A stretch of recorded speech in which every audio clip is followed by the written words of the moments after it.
After harvesting and processing, the next step in a successful winter food prep is making use of preserving skills. This is key in ensuring that favorite summer foods will be there during the coming months. So, let's talk a little about the preserving methods we used here at Serendipity Farmhouse during the week of September 15th. Hi, Old Fuzzface here.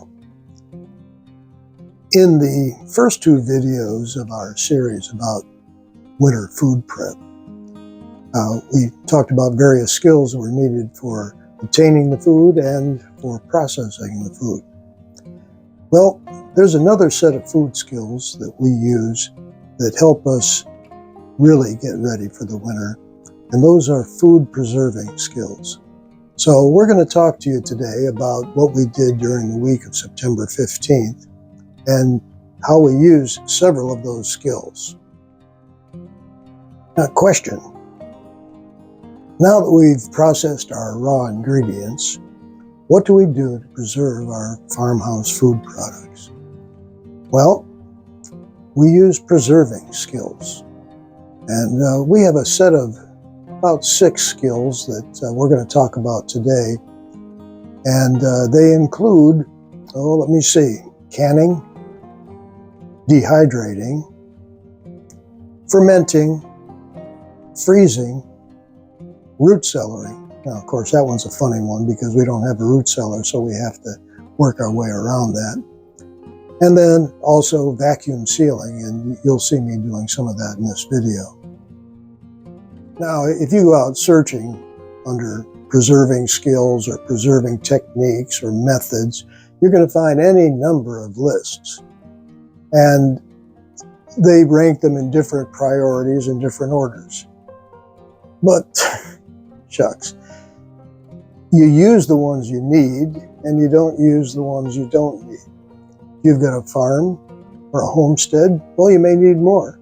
If you got a little old farmhouse like we have, not so much. So this is the list that we use, and we modify it, and also we combine several techniques.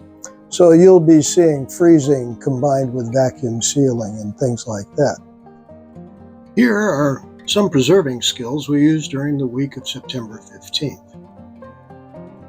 We've been canning spicy dilly beans for 3 years now. It's a great way to preserve the garden fresh beans and to kick them up a notch.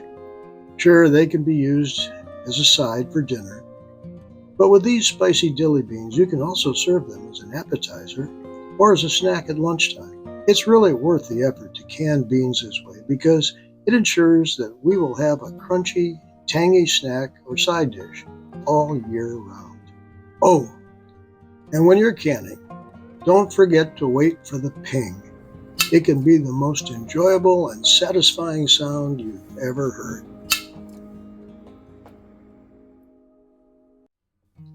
Sage is an essential herb for adding flavor to dishes.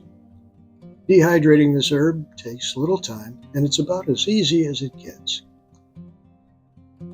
Now that we've started dehydrating products from our own gardens, we can be sure that we always have a supply of aromatic, homegrown herbs to season the foods cooked in the soon-to-be world-famous SFH test kitchen.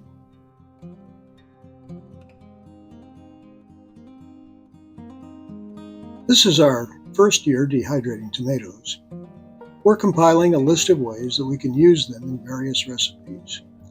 They reconstitute easily, and they're going to be found on top of our pizzas and in clam chowder and in other dishes.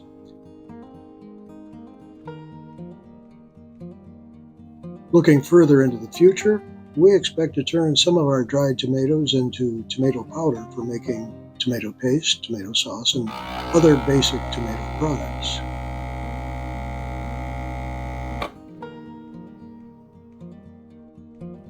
As we see it, dehydrating tomatoes is a way to preserve summer sweetness for those colder months. It's a great way to get the most from our summer garden.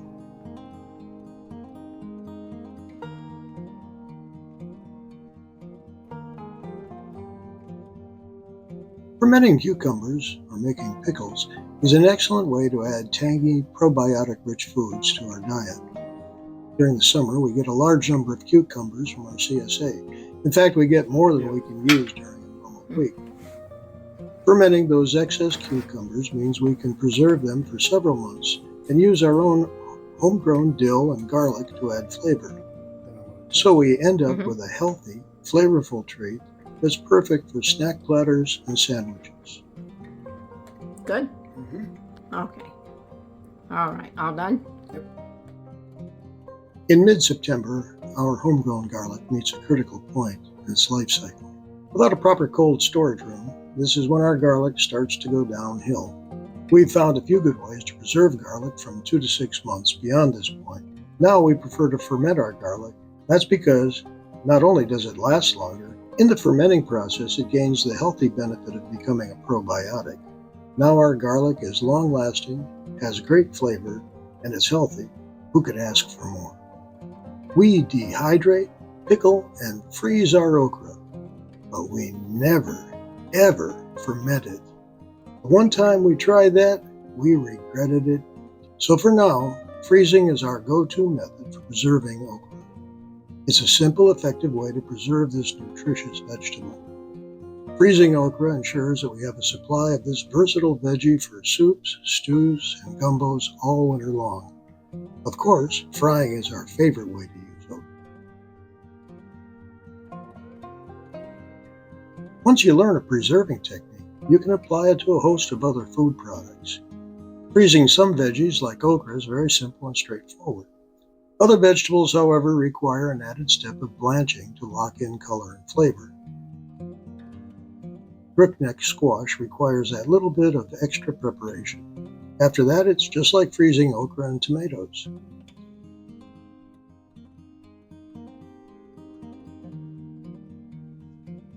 You really want to try this. That's because everybody knows that by midsummer, they've seen too much summer squash and zucchini. Freeze it now and enjoy it in February.